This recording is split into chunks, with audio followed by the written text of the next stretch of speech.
Allez, bonjour à tous. Aujourd'hui, on va décortiquer une analyse assez fascinante qui, en gros, redessine complètement la carte du pouvoir au Moyen-Orient.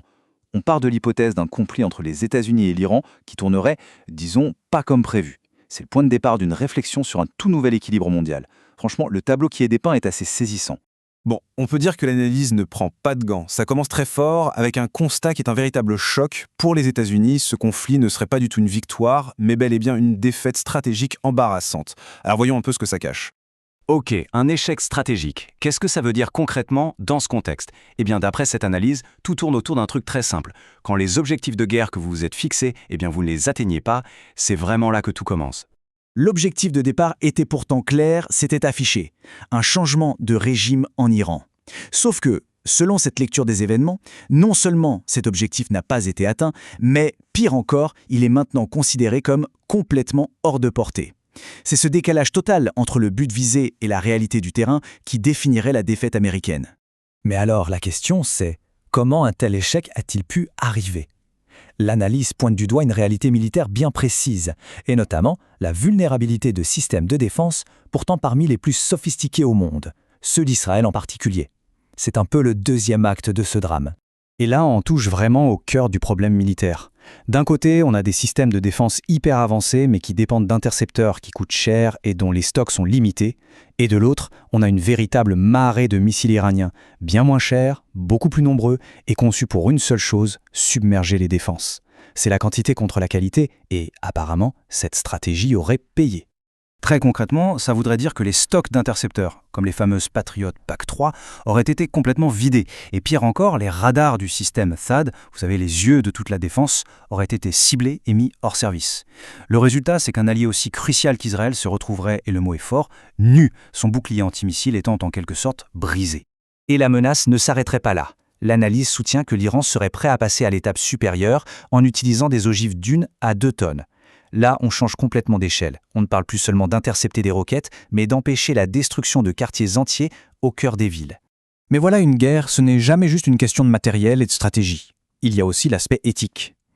Et c'est là que l'analyse aborde son chapitre le plus sombre, des allégations de crimes de guerre, avec, au centre de tout ça, l'intelligence artificielle. Alors, accrochez-vous bien parce que le scénario décrit est assez glaçant. Imaginez un système où on retire complètement l'humain de la boucle de décision. Une IA reçoit une seule consigne, trouver des bâtiments assez grands pour abriter des missiles. Sans aucun contexte, elle désigne une école, qui est pourtant identifiée publiquement comme telle. Une première frappe a lieu. Et là, c'est le pire. Alors que les secours, les parents se précipitent sur place pour aider, une deuxième frappe est ordonnée, sur le même lieu. Forcément, face à des accusations d'une telle gravité, une réaction officielle aurait eu lieu. Le président Trump aurait tout nié en bloc en affirmant que, d'après lui, c'est l'Iran qui aurait bombardé sa propre école. Une déclaration qui, évidemment, ne fait qu'ajouter à la complexité de la situation.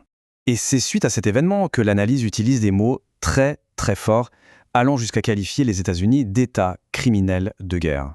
L'argument avancé est que de telles actions violeraient non seulement le droit international, mais aussi les propres manuels et règles d'engagement de l'armée américaine. Donc, on a un échec militaire doublé d'une crise morale. Quelles seraient les conséquences à l'échelle de la planète ? Eh bien, l'analyse suggère qu'on serait en train d'assister ni plus ni moins à l'avènement d'un nouvel ordre mondial, un rééquilibrage des forces qui pourrait vraiment changer les choses. Et ce nouvel ordre, il aurait ses gagnants et ses perdants.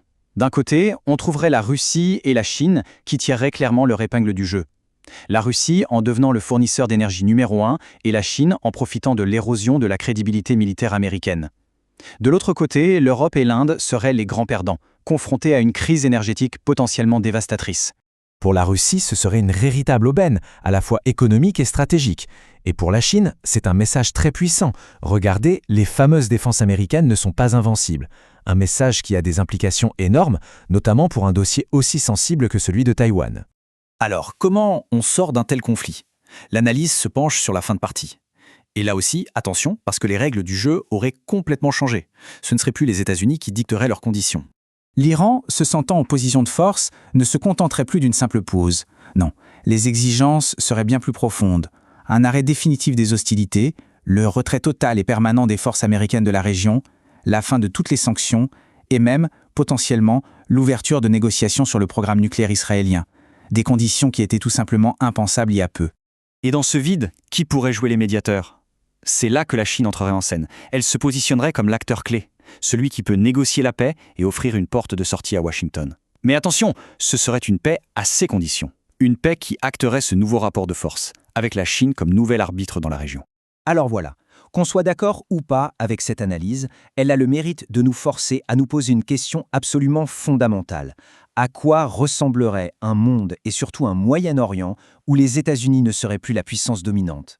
C'est une question vertigineuse et la réponse, eh bien, elle est peut-être en train de s'écrire juste sous nos yeux.